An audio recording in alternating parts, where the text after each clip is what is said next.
What is with the dynamic camera? Am I the only one seeing this, or am I having some sort of fever dream right now? No, I have no idea. I set like autofocus on for the first time, and then it's just like like I was cracking up. There's so many dramatic moments. Like Chris was like making an excellent point, and you would turn your head, and it would like close up on you, Jesse. And I'm like, what is going on right now? Am I the only one experiencing this? Is the acid finally kicked in?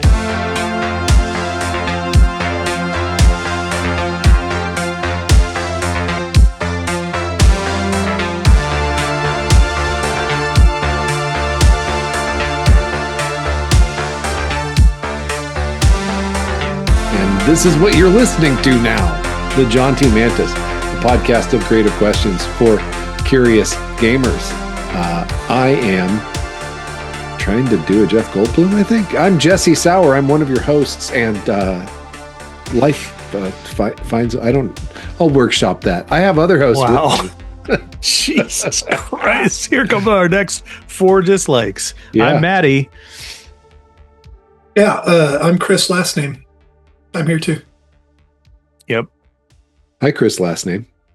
Newest addition to the podcast. Chris, how have you been enjoying the third seat so far, Chris, last name? It's just achieving my lifelong goal of being on a podcast, you know? That's a life. Always fun to talk to you guys about games. And now we have an excuse to do it weekly. Hell yeah. And subject other people to it, but not entirely against their will. No, they do have to opt in. To at least the algorithm. Do we have a name for people who might become fans of the show? The Mantisites. I've tried mantoids in the past. That's pretty good. Okay. You know, like something like fish heads or, dead heads. Yeah. If you're a fan of the Jaunty Mantis, you're a deadhead. Yeah. Or, Cambodians. I don't know. Okay. Wow, we are off to an amazing start here. Well, we skipped a week because of Thanksgiving. So, right. I forgot how to talk to people on camera. Jesse, what have you been doing in role-playing games? Oh, what a great question to ask. Well, since the last time we recorded, 3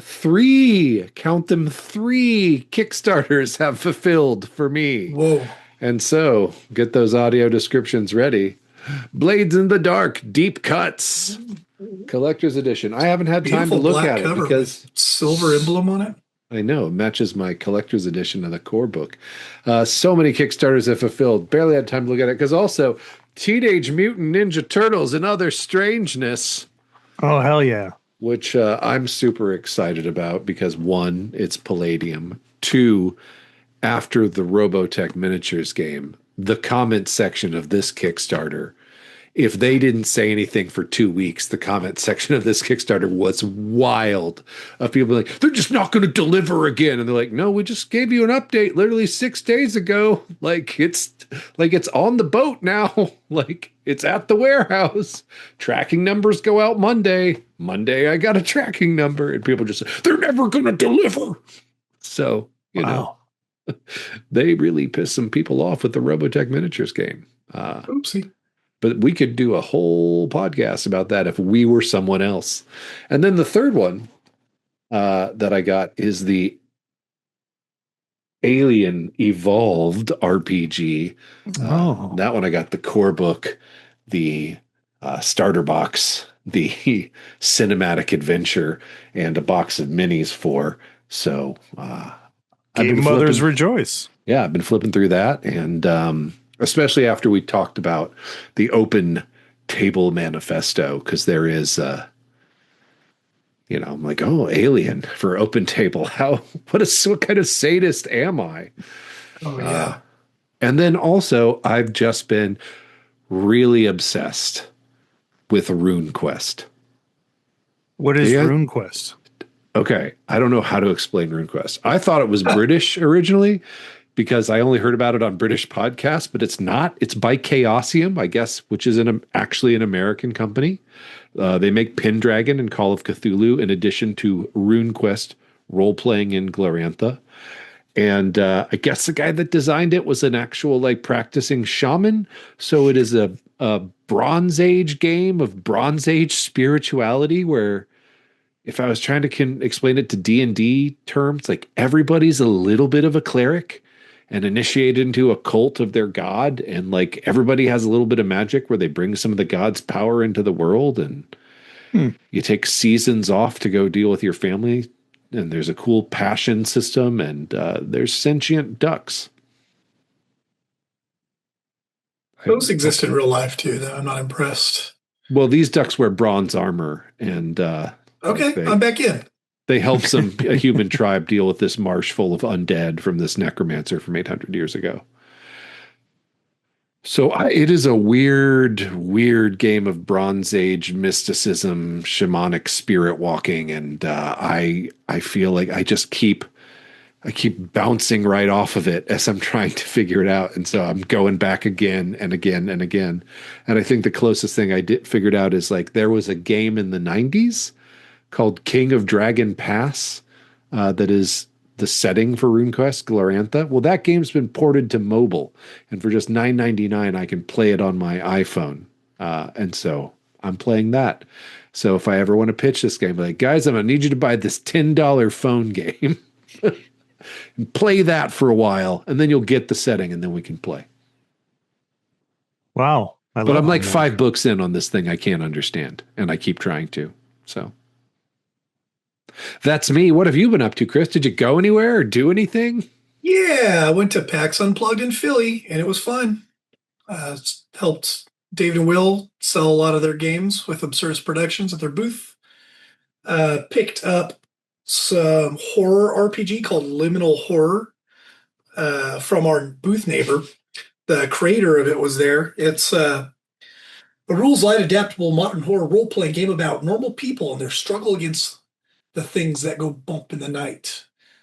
Focuses on investigation, blending simple, old-school inspired rules with modern narrative first principles where survival is not guaranteed, and those who do survive are often forever changed. Did you find it just in a hallway with doors that all were identical and the lights were flickering? Listen, if you go out a random exit door from the expo hall, you will find yourself in some just dope-ass liminal spaces. I'll send you all pictures later. I picked up his box with all these little mini adventures and things. Very rules light, lots of tables. I'm excited to both play it and steal from it. It looks very fun. But did you buy that jacket? Yes, I did. Our other booth neighbor does make very, very nice jackets. Volante Designs. I bought one of their coats at PAX South in 2018, but it's a light jacket in Oklahoma, which means I can wear it approximately a dozen times a year, but every time I do it fills me with joy. So this time I bought a heavier jacket, also heavier on the wallet, and now it has to be my whole personality. I thought about wearing it for the recording, but then I'd have to like turn down the heat in the house. Anyway, you sent me a pic of it awesome. From the con, and I encouraged the spending of silly amounts of money on a really cool looking coat. So it only took 2 of my peers to push me over the edge, but I did hold out half a day thinking surely they'll be sold out of my size and I won't blow my entire PAX budget on one item. About I did buy some more stuff. I got the Very Good Dogs of Chernobyl, which I've heard of before in passing, but it's a role-playing game about good dogs fighting horrors from beyond the Chernobyl exclusive zone. So, well, I don't think I need to say any more about that. And, I don't know why the dogs would help us with Chernobyl. Well, because they're good dogs. Okay. I mean, many hundreds of generations of interspecies cooperation. Anyways, also picked up an infinity of ships from Mongoose Publishing. Oh, that's cool looking. I bought it from people that were selling it. I don't think it's actually from Mongoose. It was just right next to all the Traveler stuff. But it's got all kinds of generator tables, adventures, and resources to make some really cool looking kind of cowboy bebop-ish, but a little more like old school design. Tons of tables, fun names for them. David and Will and I rolled up Traveler characters in the van on the way out there. And I think we're going to do that with my Sunday group this coming Sunday as well. Maybe play a session or two of Traveler. Oh, cool. Oh, we all rolled up Traveler characters recently. I got Traveler on the brain again. Yeah. Yeah, I it will was fun. say, after the Traveler experience, RuneQuest has kind of a life path system, Mm. but you start with like one grandparent and what events they lived through or did not. And then you do your parent, and that helps determine your passions and whether you're famous or not because of stuff your parents did. And so you'll know what they did and all the big wars in the intervening like 40 or 50 years before your character starts adventuring. So, Medical debt is great, but we were missing generational trauma with yeah. Traveler characters. Yeah. Now there's a system for Bronze Age generational trauma. Damn that lunar empire. Okay. Every time. Cool. I've seen that ship's book before, and I kind of want to, I kind of want to roll the yacht that my character has out of that. Right? Yeah. See what its weird quirks are. We wrapped up the Swamp Master Sunday portion of the campaign with finishing off some fun home invasion of terrible rich people. The frog swashbuckler got to shoot his gun that the bogmother gave him, just like a lot as they fled the town. But I'll still probably do some Tuesday night Swamp Master and hopefully a couple more sessions with you and Kavika and Alan as well. But Yeah. I'm looking forward to, in the next couple months, kind of wrapping up this Roll Master experience and trying some other overly complex old game, maybe. I don't know. RuneQuest, maybe? Okay, sorry, I'll stop. You can say. I'll stop. Awesome. Maddie, have you been up to anything? No, I haven't been up to a goddamn thing. I've been taking it easy, taking a break during the holidays. No games to play or no games to game mother. So basically just the prep has continued in a system of one shots and 3 to 5 setting vignettes, scenarios, episodes. We haven't come up with a name for what we're calling them, but I'm excited to share more details with you guys. I think we should do actual episodes about them, but I definitely want to test them straight away. But I've just been prepping for those. I want to be ready to say I've got a one shot ready to go. I was struggling with what system to put it in. So I really wanted to put it in Draw Steel, but I think the safe bet is to go with 5th edition Dungeons and Dragons because there's a lot of other things that I will be using in addition to the D&D system that I think would also go well with Draw Steel. But I don't think it's great to start mixing and matching things that in a game's setting or rule system that you haven't even tried at the table yet. So Yeah, get the baseline down before you start hacking it up. yeah. Yep. Makes sense. Cool. So that's it for me. Okay. Well, you had a question for us today because this is a podcast of creative questions for curious gamers. So That's what right. is your question? Ask us your riddle, man. Well, I kind of already know the answer for Jesse. So this is going to be primarily, at least in the beginning, directed towards Chris, because my experience in gaming over the 40 plus years I've been doing it has all been with humor and ridiculousness. I've never played in a completely serious game. I've talked about it with people about, hey, what would it be like if we did a completely serious game? It's never happened before. I played the majority of my games with Jesse over the years. So the humor has just been integrated in how we run and play in role playing games. So I wanted to ask that to the group. Like, is humor just this essential component of doing role playing games? Or is there a more serious side of it? I wanted to start by asking you a question, Chris. Have you ever, or all of your games, have they all been, with the element of humor and ridiculousness? Or has there been like a serious game or a series of serious games that you've either ran or played in? Yeah. I don't normally file them in my memory palace by whether they're serious or funny. I think they're all have absurd moments and jokes and silliness. So never a completely serious game. But I don't know. Jesse, have you played anything you'd call entirely serious? Have I played anything that I've set out to be entirely serious in? No, but I have played Like, I mean, the vampire game right now, we laugh at the things our characters do, but a lot of time that laughter is like a ha ha ha ha. Isn't that funny? Like, I mean, because it's absurd and ridiculous, but in character, it's deadly serious. So there's a very, very clear line, and that's where I'll stake my position.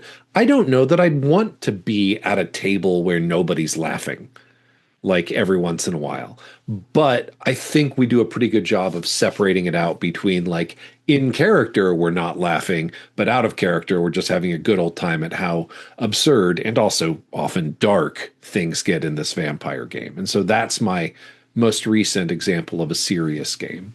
When I did Vampire LARP, there would be long stretches where nobody was laughing. And objectively from the outside, it was probably one of the funniest things a person could see. Yeah, that's why I wanted to talk about this, because it makes me wonder if humor is just an integral component of role-playing games, whether you're running them or playing them.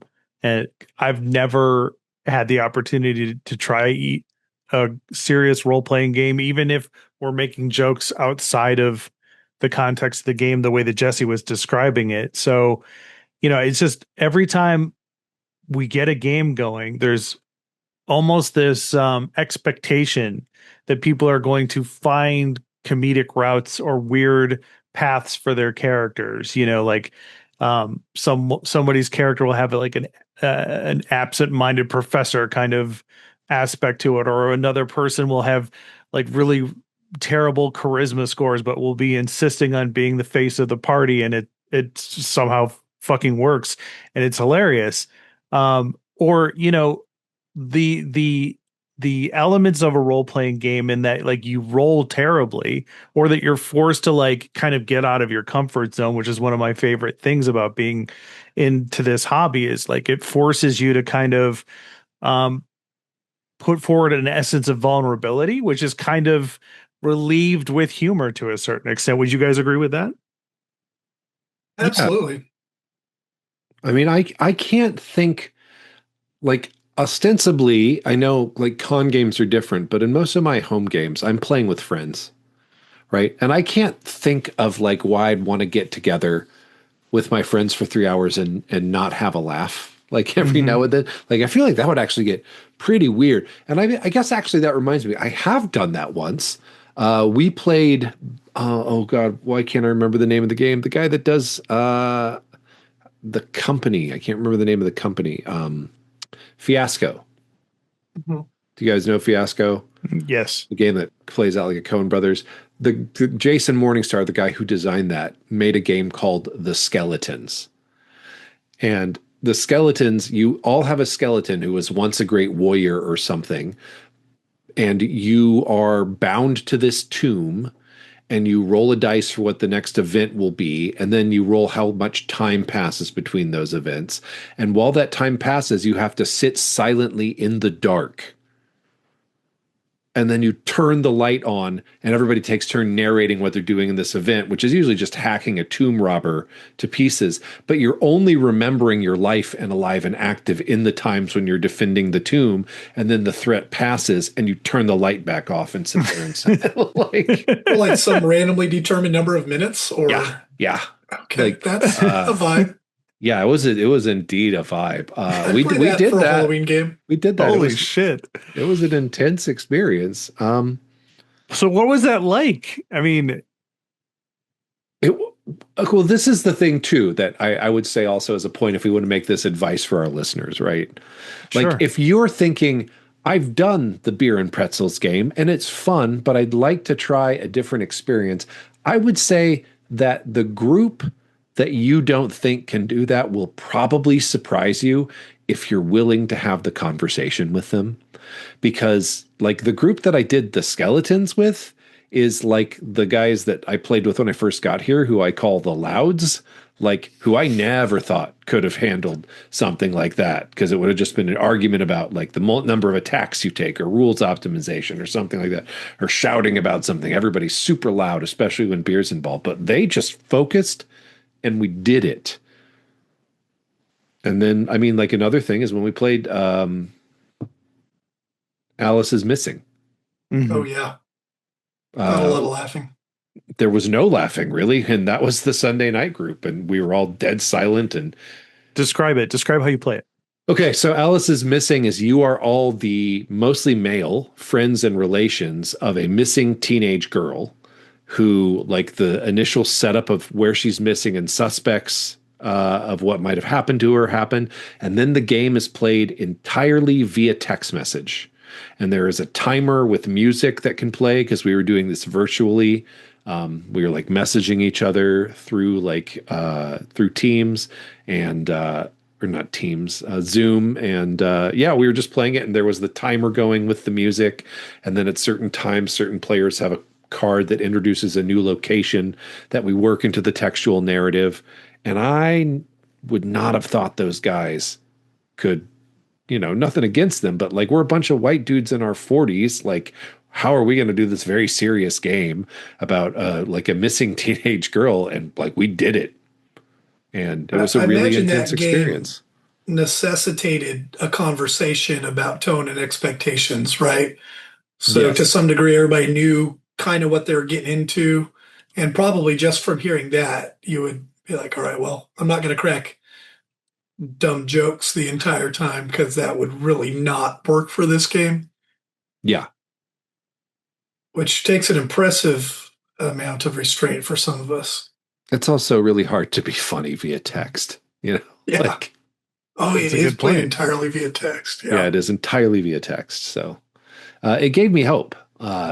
Like both of those experiences, if you are craving a more serious game, I think step one, have a serious conversation, like tone and expectations. Step two, go ahead. Sorry. Like set your expectations. Like, it's fine if people are laughing out of character because it's going to get uncomfortable. And a lot of times the way that we let off steam when something's uncomfortable, especially with friends, is through humor. So like, it's okay if somebody cracks and says something out of character that, at least in my book, it's okay. Have you guys ever had a desire to play a more serious game? Because Jesse, the way you phrased that, I thought was interesting, where you said, well, audience, if you've ever had a desire to play a more serious game, it's like, I have had a desire to play a more serious game out of sheer curiosity, but it's not like I ever put it together because I totally could. I've got a reliable gaming group on Sundays. And as Jesse just demonstrated, they could totally handle it. But it's like, I'm never even brought it up once. I was never like, hey, let's just play D&D straight lace, or let's just, whatever system or style of game we're playing, let's just do this one. Because it's kind of weird, don't you think, that like, because most gaming books that I've come across are written and portrayed in a serious manner.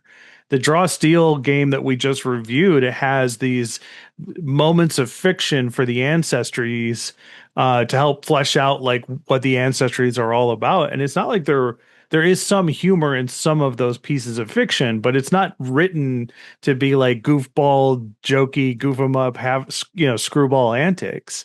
So it's like, role-playing games in themselves are written to be very straightforward and serious. It's us that brings the humor to the situation. There's no section in any gaming book I've read that's like, here's how to be funny while you play. Right. I think it just comes naturally. And also, is there a distinction between, I think Jesse's kind of called attention to this, but the events transpiring in the fiction of the game are serious, or mostly serious, but around the table, we're cracking up and having a great time part of that time, right? Mm-hmm. So when you say a more serious game, are you looking for both the in-game and around the table to be serious? Is that like the theoretical goal? Yeah, that would be the theoretical goal. I would accept a compromise of like outside of the in-game context to allow for humor in the way that Jesse was describing it, where it's like jokes are being made outside of the game, but then the characters are still being played for seriousness. The events of the game are still being played for seriousness. Because it's like, if I think back to just in D&D alone, every D&D character I've ever played, that I've ever created, there's been like a comical gimmick associated with every single one of them. You know what I mean? Like it's just naturally baked into how I create and play characters. But there's nothing in the book that tells me to do that. It's just that's how we've made it work. When I've tried to teach people how to play role-playing games, like I make sure to keep the element of humor present in order to loosen people up, because it's kind of weird sitting around a table with people and like, Yeah. I am fighter, like I want to kill this dragon or whatever it is. Like humor helps you get into the spirit of it. Like, don't take this too seriously. This is make believe fun. We're all having a good time. Yeah, I think one of the things I would encourage people to do, yes, I have wanted to run a more serious game like you, just, out of curiosity. And that's why I'm running a vampire game now, more, grown-up sets. Is I would say probably don't play Dungeons and Dragons for your attempted serious game. Like, because when Bill White was on the show for the oral history things, he asked me a question that I thought was a really interesting question. How much of D&D do you think is self-referential? And I was like, yeah, almost all of it. Like, there are all these assumptions. Even watching Stranger Things, if you started playing in the last 5 or 6 years and Stranger Things was your gateway into D&D, there's still these self-referential bits about the inherent silliness of this. Like, and that's not a knock against, so that's the reason I keep coming back. I think people are going to get those habits. Like, high fantasy D&D, I don't think is the mechanical engine to help you tell a more serious story. Not that that's a bad thing. I would actually stay away. I was going to say stay away from fantasy, but then I was like, wait, actually the One Ring is perfect for this. Like, you can run a dead serious One Ring game because it's Tolkien. Like, it does such a great job of emulating like Tolkien, which is not necessarily funny.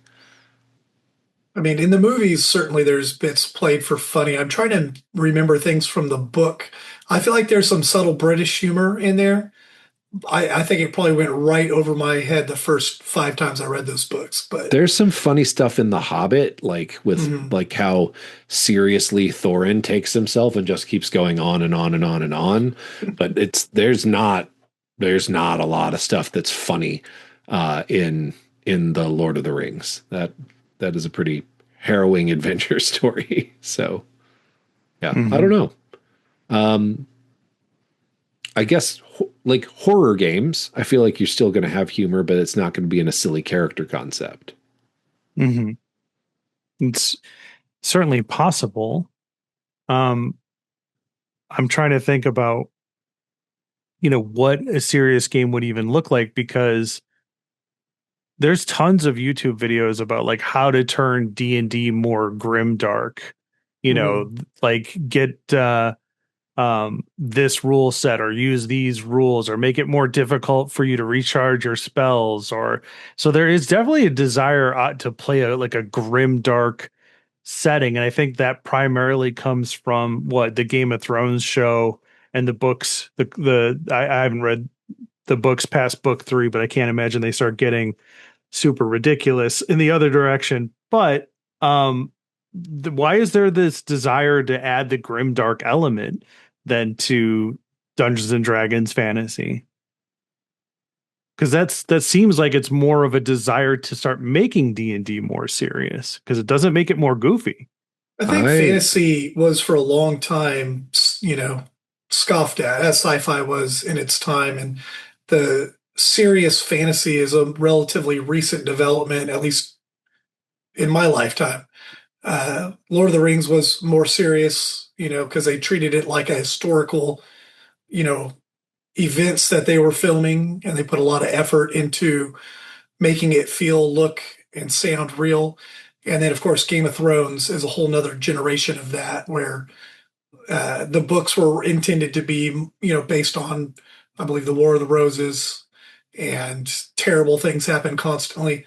There's still humor in the show because, and pardon me if I divert, but being serious like that, or watching something that's very serious with no breaks for humor or other emotions or expressions is kind of exhausting, right? Like you wouldn't want to play a campaign of 5-hour sessions of Alice is missing for, several years at a time. I don't know that I could look forward to that. A one shot, absolutely.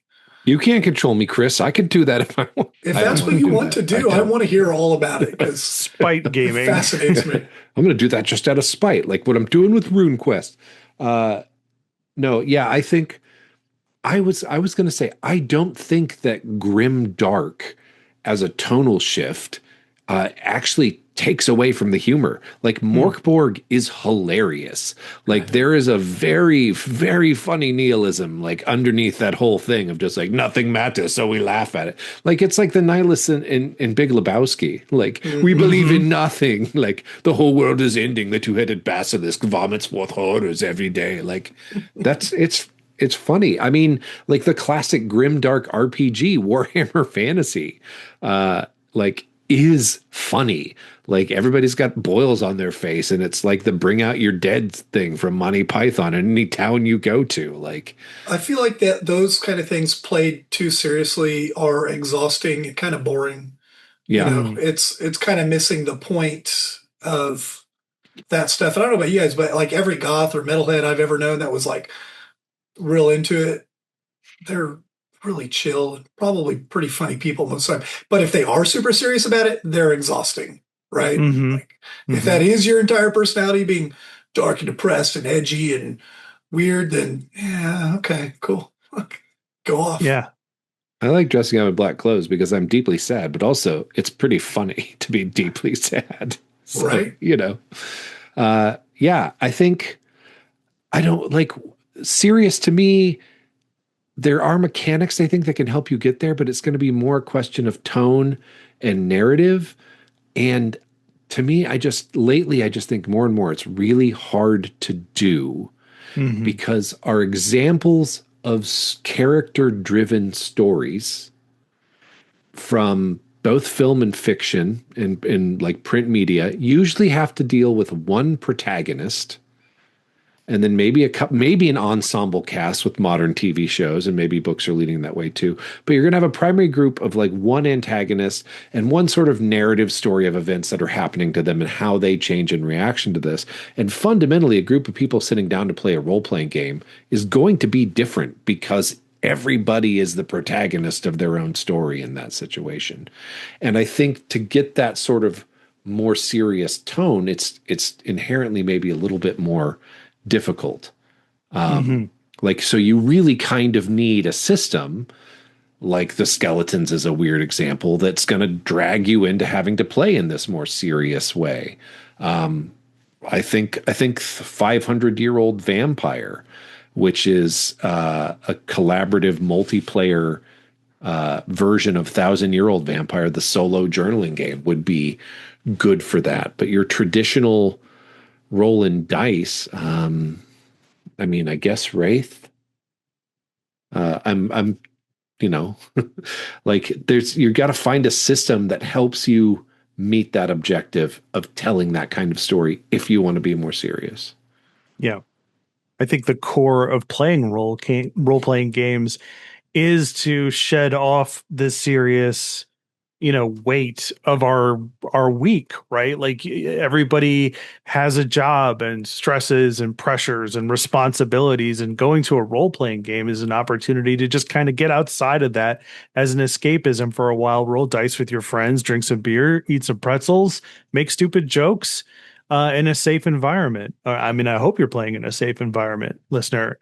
But I want to also put a spotlight on the D&D movie, which Jesse and I have talked about before.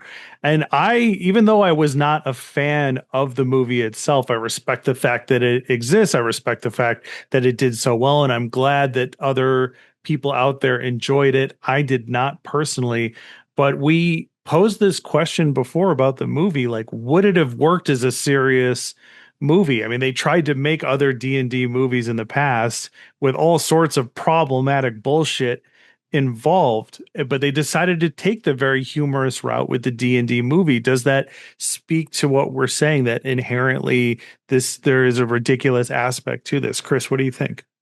I think they, with that movie, which I enjoyed, they really captured the vibe of your average D&D game.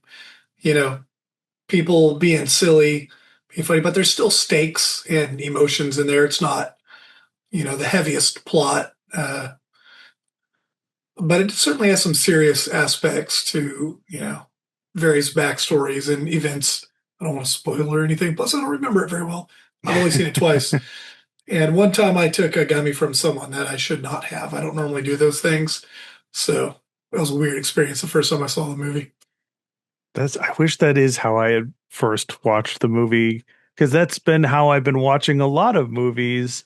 Because a side effect of the pandemic on me is that I can't watch very serious stuff because, to Chris's example, it's very draining for me. And Mm-hmm. I haven't fully recovered really at all. Like if it doesn't have superheroes or dragons or wizarding school, I'm Funny really you not say interested. superheroes. I was watching The Boys, an excellent show, and then the last few years, I can't with that. Even Right. though it is funny, it's just too dark. Like It's too I'm much. not vibing it. Yeah. And I'm afraid that that's what would happen if I tried to play a serious role playing game. To your earlier point, Chris, would it just be too exhausting, or So I'm saying a weird? one shot or a limited engagement with a specific setting and game system in mind and a specific group and a very explicit understanding that we're gonna play this for more serious. It might get tense. There may be awkward laughs, but probably not a lot of in character humor. But that said, like every True Detective, very serious show, first season, excellent television. They use black humor to cope a lot of the time, right?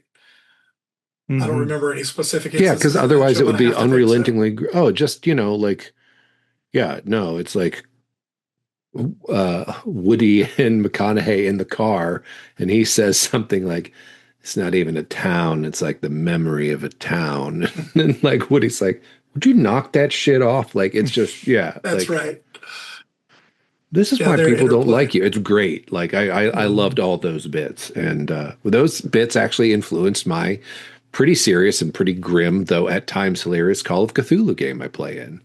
Um, yeah, I'm trying to think, is there a particular story where I guess that's a false binary to be like a serious game is a game with no laughter. Yeah, like yeah. Hmm. like I'm becoming basically the villain from Rainbow Bright. Like the world must have no color for me to feel my fiendish whims. I don't know what his voice was. It's been years.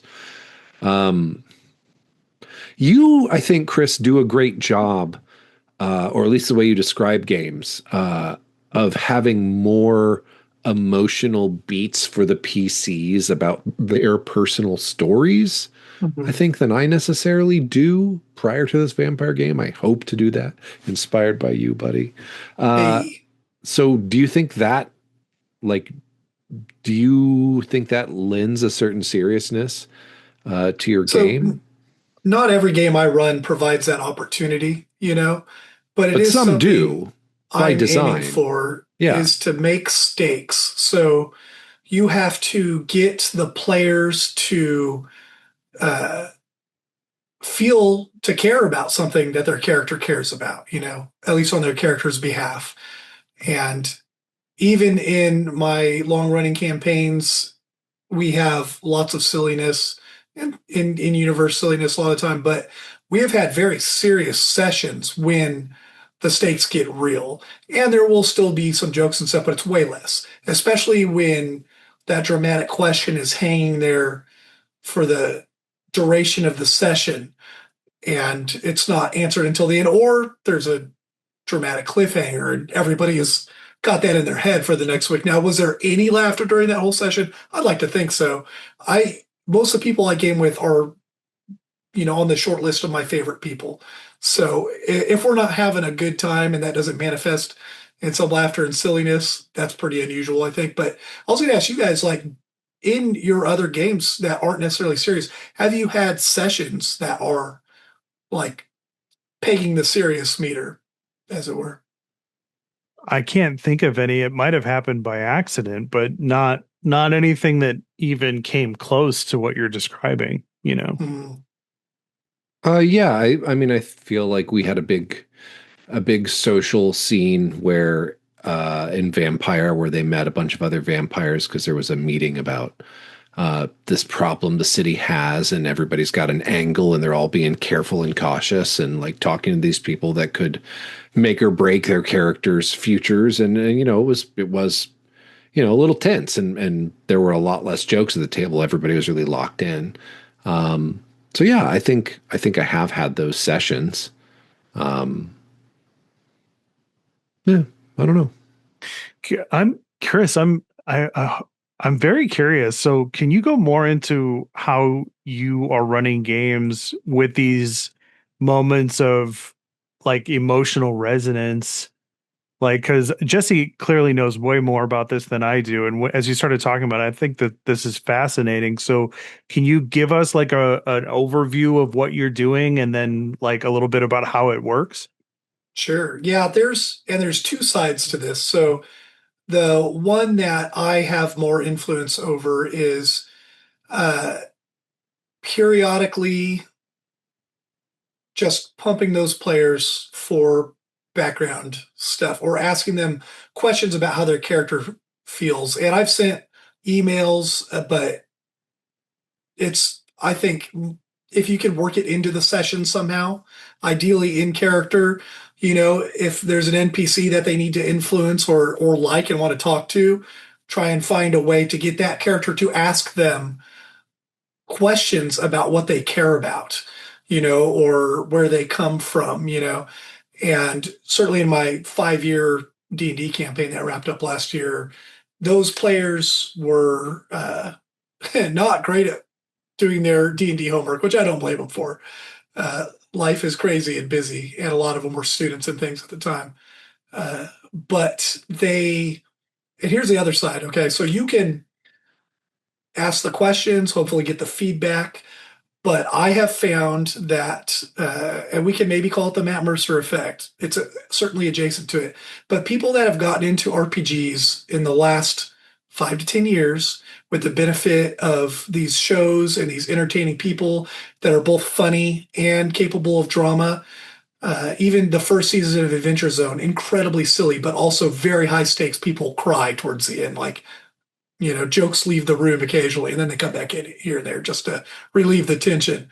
But my peers that I play with, that I love playing with, we all started with the game first, and it started probably as a teenage power fantasy to some degree, and then you want to see how much damage your character do, or what crazy monster you can throw at them, or a cool magic item, and the story was not the leading element for the longest time for me, and for most of the people I think that I play with that are around my age, so that said, those people too can get into it. My Thursday night game, a slightly older crowd, and I'll tell you, if you build up an NPC from their background and they're finally about to encounter them in the game, someone that we have a knockoff Witcher in that game, which is a whole nother story. But great, I loved it. I'm like, yeah, you can play a Witcher inspired character, but we can't use this ridiculous third party version that is basically a whole party in one. But we can file the serial numbers off, find a way to do the fighter and some, you know, taking levels in something else. But he had an instructor, various instructors, and I kind of helped. We instantiated one together, and that's a missing NPC they've been looking for. We've been playing this game since 2018. We're maybe 70 sessions in, so we don't get to play near as often as some of my other games.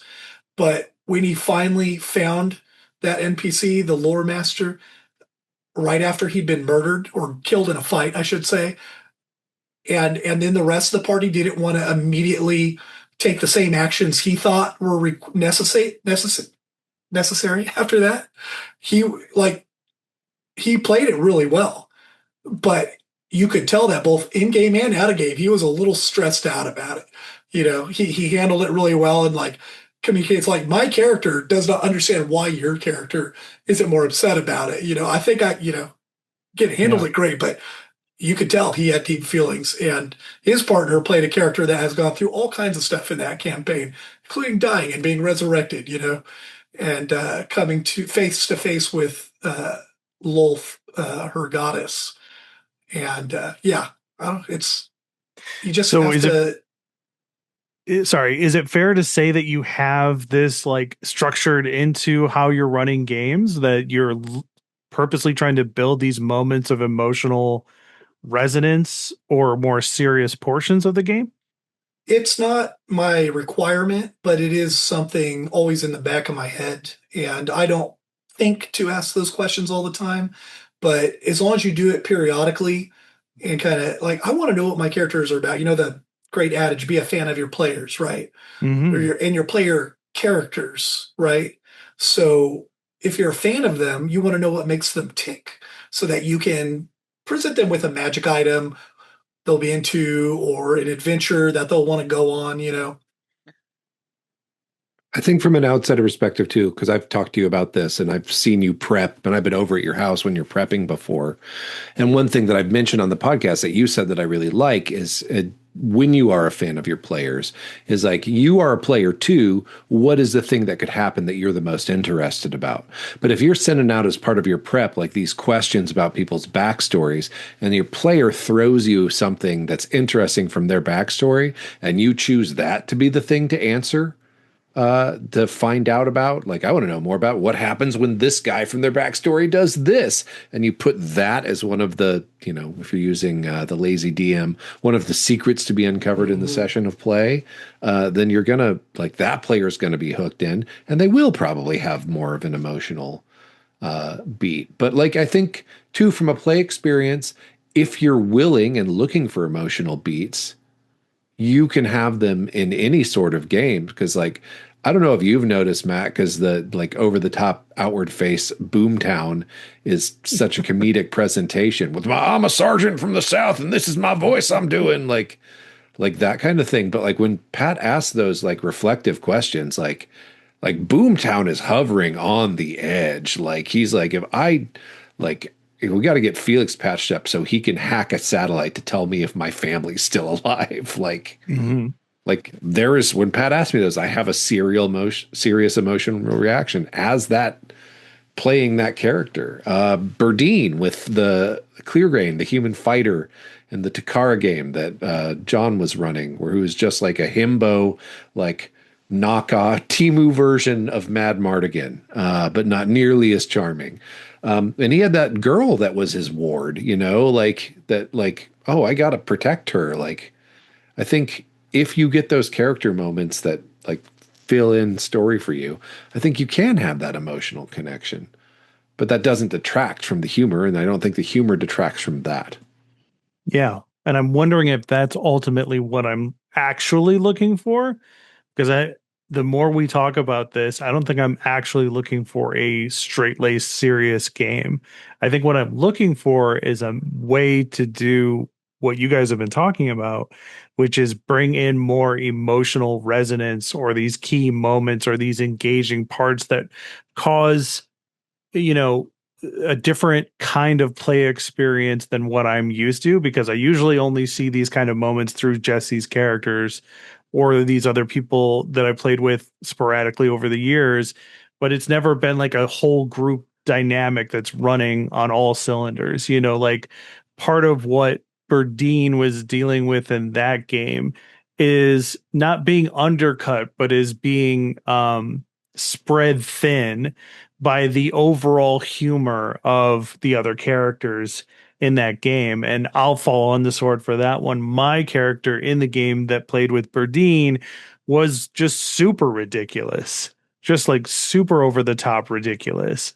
And now the way I think about it is like, if that character had had those same kind of moments, I wonder if that would have helped the whole thing come out more, if I'm making any sense. Whereas I feel like it was kind of not, like I said, not undercutting it, but just kind of spreading those moments for Berdine thin. Oh When no, I don't. could have come through a lot more if all the group was working on the same page with it. See, I would say from a player perspective, Chris, chime in if you agree or disagree on this one. But I would say from a player perspective, it really doesn't matter for the overall story I'm telling as long as I get to feel that while playing my character. And in no way, shape, or form did your character like impede on those, because it was the situation, it was the emergent experience of what was happening in play, and me choosing to be vulnerable in my presentation of this, to be like, oh shit, there's the stakes. I care about this fictional person, or my character cares about this fictional person, and so I'm going to make choices like that. That is a real fact. I thought you were having moments like that for that character in that game, because that humor, the underlying source of that humor was so incredibly dark that, like, I don't know. You can throw them out, these ideas for your character, but sometimes DMs don't pick up, like the number of times. Players can explicitly, make requests or have discussions with the game mother as well.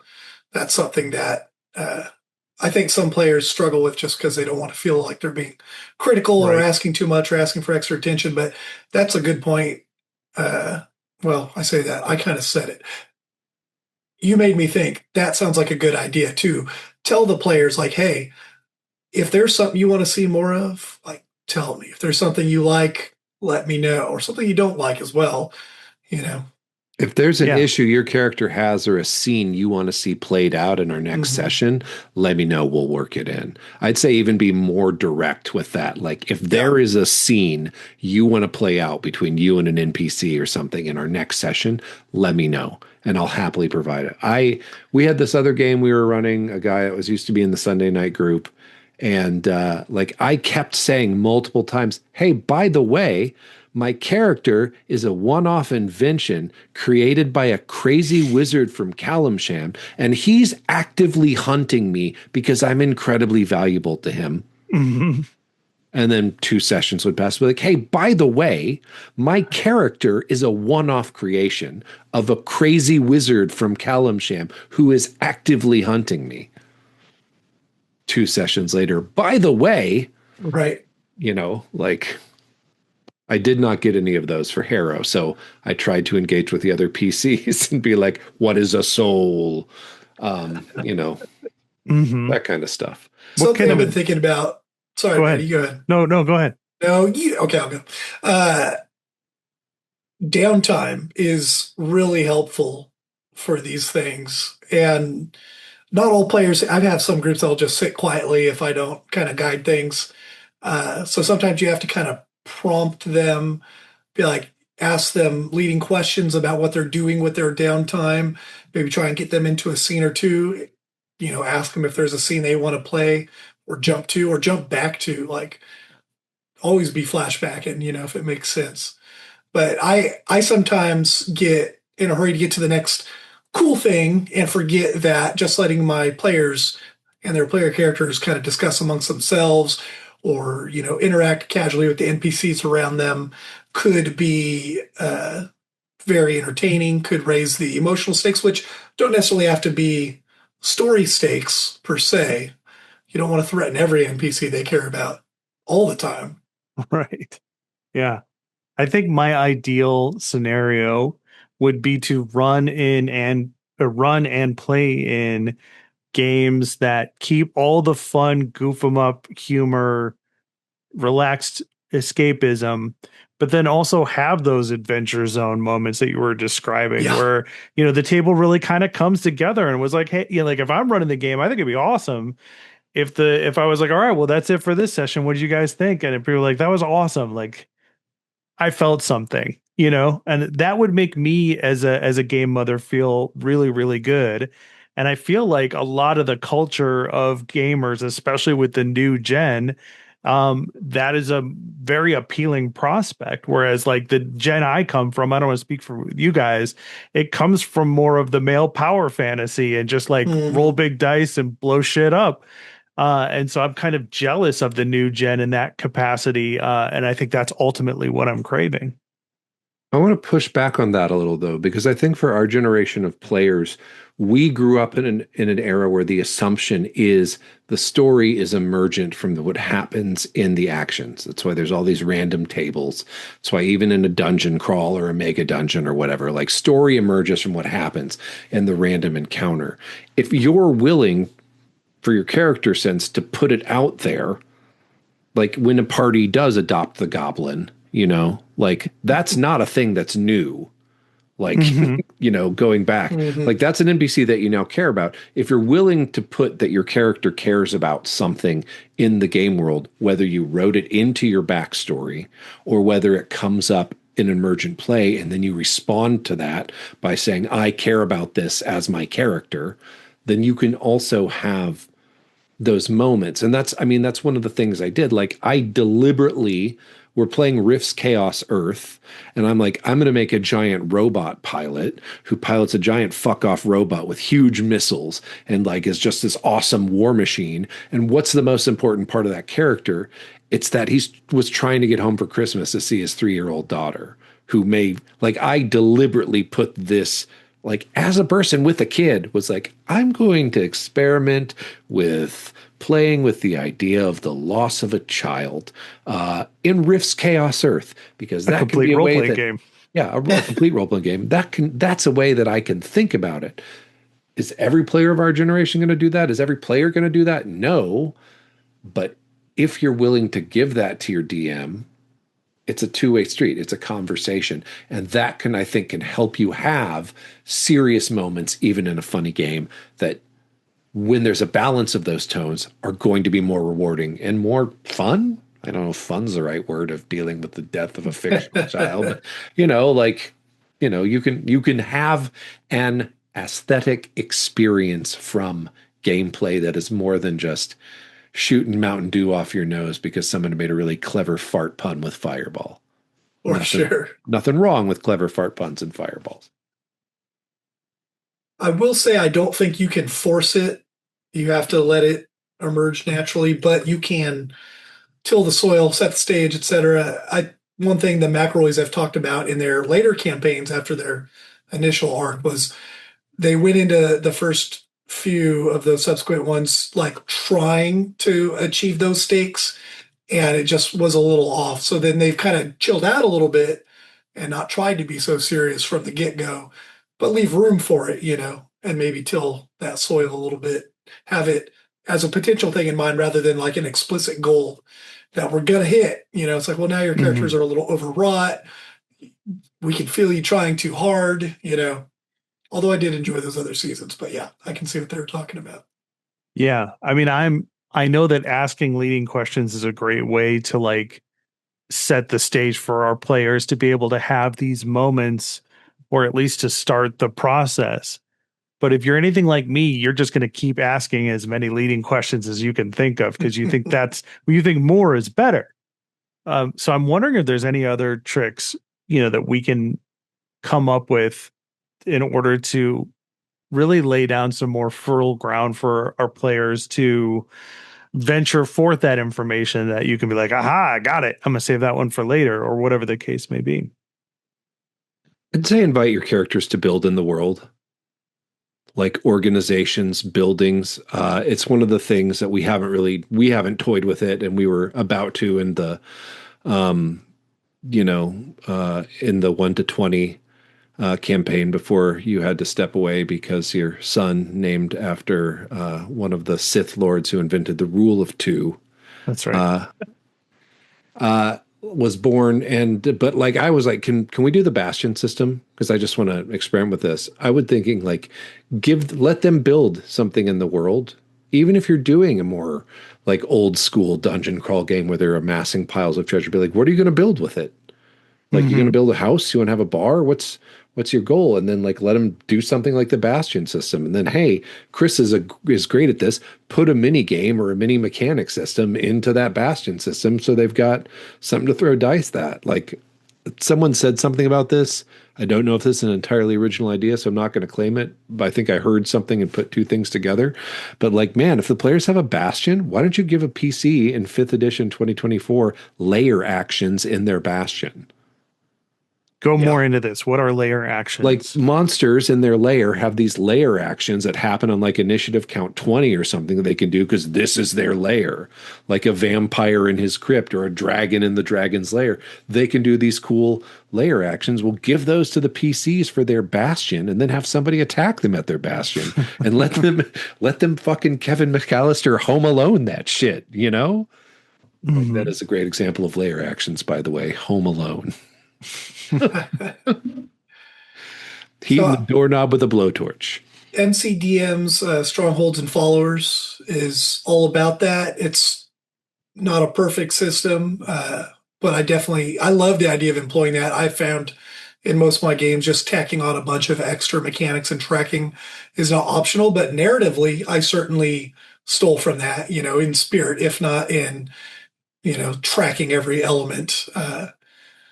Strongholds and Followers, and there was another one, Warfare and something, but both of them kickstarted both those. Lots of great inspiration and maps and descriptions of characters and buildings and but how ways many to handle that ounces? if you don't get mechanical. How many ounces of steak were those books?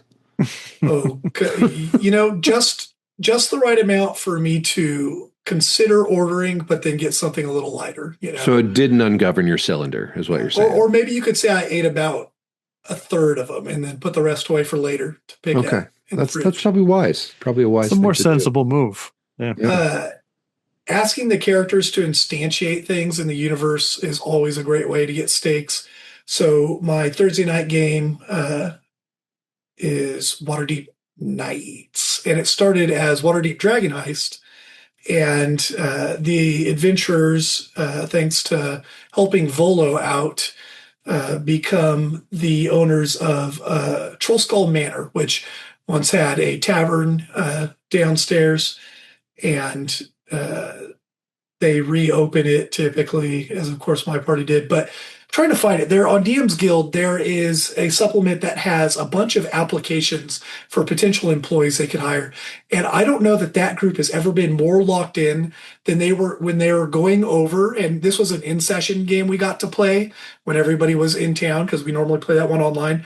And they were going through these applications I printed off that looked like they were on parchment, and they were just locked in. And then when we did the interviews, it's like, we need to narrow it down. You can't interview everybody on this list. I can only inhabit so many NPCs tonight.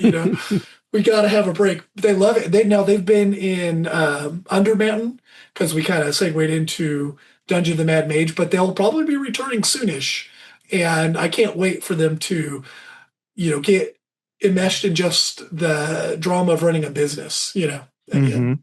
Yeah. Instantiation, mechanics that get them to invest or spend money. Ultraviolet Grasslands has a cool thing where when you hit a town, you can gain additional experience points by spending your money to go carousing. I think actually Shadow Dark does that too, where you have to spend your coin in order to gain the experience points from it. But the carousing table, the random table there, has some great emergent moments. Like, we actually did it and I picked one. I didn't roll on the table, but I picked one. And it's just like, you awake from your bender, the owner of a fruit stand, with a suspiciously intelligent monkey that helps sell it. And so, like, just putting those things in, had that campaign continued, I was going to come back to that monkey and what he's doing and why is he so suspiciously smart. And then, that's actually silly, but you could wind up having a very strong emotional beat when, like, the monkey's like, nah, I'm going to start my own stand now. Thank you for everything. I've learned so much about business from you, but I've got to get off to my own monkey business. Got to be my own monkey. I love that. We reviewed that game. I have that book. I should check it out. Yeah, it's like in the first 30 pages, I think. The Violet City. Yeah. Okay. Well, I think have we chewed the fat on this one? I think we have. One more. Let's hear it. When we made Traveler characters, which I don't think that episode's been released yet, but you had to, or because I made a character too, we had to do links every round, every term of character creation. And just imagine going into that game not meeting in a tavern, or on the spaceport, but knowing that you have a history with these characters and rivals, enemies, allies, stakes in ships, which are basically businesses of their own. I had a player as we wrapped up that Rollmaster game, and we talked about playing Traveler next, saying she wished that D&D had something more like that, where we make the characters together instead of showing up to just meet randomly or instantiate, all at once after creating our characters. So, and there are those style character creation systems, life path systems for D&D. I've never tried one or looked heavily into it. But at the very least, I think next time we make D&D characters in one of my groups, we're going to do it together and kind of go through it, one step at a time, and maybe pause to form some connections, Yeah. Yeah, I did that with the Eberron game that I did for our Sunday night group, or at least we started it. We did character creation together, and then we did whatever you chose for your race and your class came with prompts that were bonds with the other player characters. So for instance, if you played a gnome, you have a secret on another character. And then when all the players were done making their characters, I was like, let's go back through these bonds. Because I invited them to be like, if you think of one while you hear somebody else make their character, write it down. And it was really successful. That's awesome. I love that. Yeah, there's what is it, like the Tales from the Loop, Things from the Flood does that. Like you have like a bond to another character just like starting off. I think actually almost all the Year Zero books have that written in. I think even maybe Alien, though it might be a dark secret or your hidden agenda. Yeah, that's a great tip too. Like just get those story moments for reasons for them to care about other PCs. So yeah, I think in summary, my position is laughter and is an essential part of a role-playing game experience. Whether that's to let off steam in a horror game or just like to vent some of the tension, or just because everybody's having fun and you're a bunch of friends. But I don't think that if you're looking for emotional story beats, it has to be nothing but beer and pretzels. And hopefully some of the tips we've talked about, such as creating character creation connections in your session 0, inviting them to instantiate something or build something in the world, adapting mechanical systems that let them build strongholds and then threatening their strongholds. Boy, they care if you threaten to take away the shit they built with fake money. Yeah, I think all those things are possible. Thanks for asking the question, Matt. Oh yeah, thanks for like walking through it with me. Like it was just kind of off the top of my head, and I was like, these nerds are helping me figure this out. And my summary is, I don't want to play a serious game. I want these emotional, resonant beats to take place in my existing game. So thank you guys for helping me figure that out. That's what we're here for. My pleasure. Well, if you have a creative question and you're a curious gamer, you can reach out to us in many possible 2 ways. There are 2 ways three ways you may reach us. You may comment below in the YouTube if this is where you are watching it. You may email us at jauntymantis@gmail.com, or you can send us a message on Blue Sky, jauntymantis@bluesky.com. If you liked what you heard, it helps us out if you can leave us a review somewhere, whether that's liking this video or if you're listening on a podcast, just reviewing the episode. Any little bit helps us get out there and helps other people find us.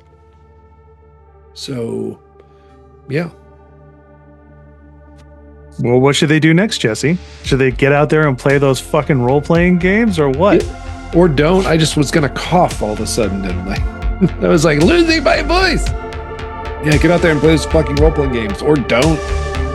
Trick your friends into caring about imaginary people. It's fun. They'll love it.